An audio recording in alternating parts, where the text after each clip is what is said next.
di sini pada materi bahasa Indonesia saya akan membahas mengenai mengapa sih banyak kalangan muda yang menggunakan istilah asing dalam kehidupan sehari-hari, terutama pada media sosial.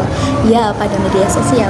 Kak, istilah asing, emang istilah asingnya seperti apa? Nah, mungkin seringkali kalian jumpai istilah asing ini pada kehidupan sehari-hari. Contohnya seperti ini. Halo guys, bagaimana sih kabarnya? Dan mungkin halo bestie, mari kita unboxing bersama, on the way, dan lain sebagainya.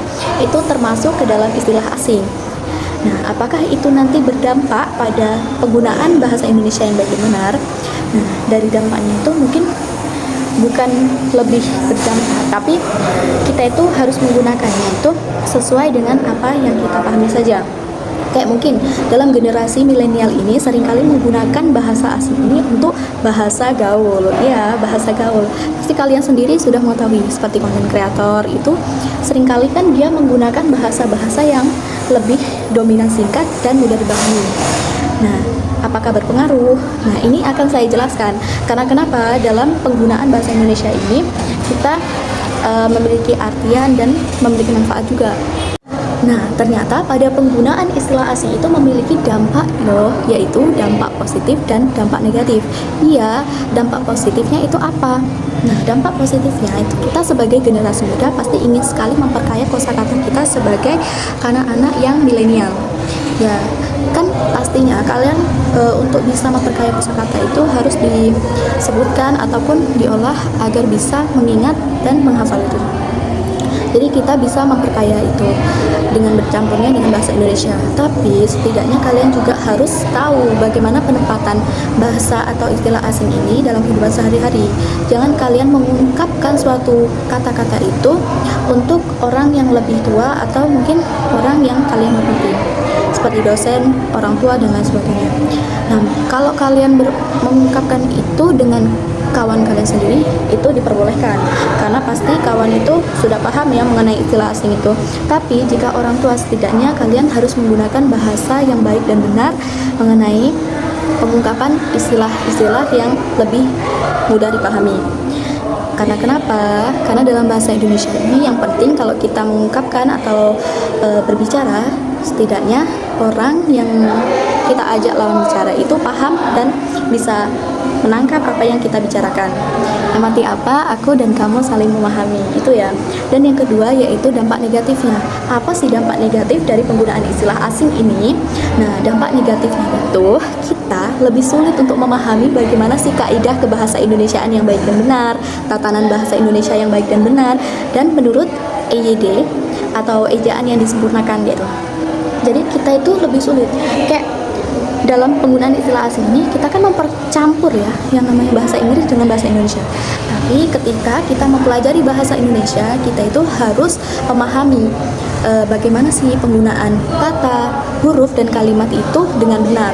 Jadi kita itu harus tahu bagaimana sih penggunaan tanda baca itu sesuai dengan apa yang kita ungkapkan dan lain sebagainya.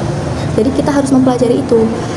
Karena dampak negatifnya itu kita sulit membedakan. Kayak kemarin itu ada kan tugas yaitu penulisan apotik, itu nanti berubah. Kita harus mengamati bagaimana sih perubahan itu dan kenapa kok itu berbeda, karena mereka atau karena kata-kata itu tidak sesuai dengan Kamus Besar Bahasa Indonesia. Jadi kita harus memahami dan mempelajarinya. Iya, kita harus mempelajarinya. Jadi terdapat juga solusi untuk kita bisa mempelajari dan bisa menggunakan istilah asing ini. Solusinya seperti apa? Agar kita tidak terjerumus dan selalu mempelajari bagaimana kaidah kebahasa Indonesiaan yang baik dan benar itu sendiri. Nah, solusinya kalau menurut saya itu yang pertama kita itu harus mempelajari bahasa persatuan kita. Iya, bahasa kita yaitu bahasa Indonesia. Jadi kita itu harus mempelajari. Kita sebagai generasi milenial itu memang harus kritis. Ya, kita boleh mempelajari bahasa asing, tapi setidaknya kita juga harus mengetahui bahasa yang mungkin seringkali kita dengar dan sebagai bahasa persatuan kita, yaitu bahasa Indonesia. Jadi kita harus mempelajarinya. Yang kedua yaitu ajaklah kawan-kawan itu untuk menyukai bahasa Indonesia atau bahasa persatuan itu.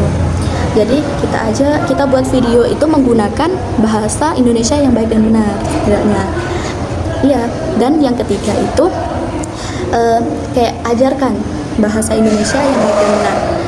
kayak di permateri atau materi pertama pada mata kuliah bahasa Indonesia itu kita kan membahas mengenai IYD atau ejaan yang disempurnakan.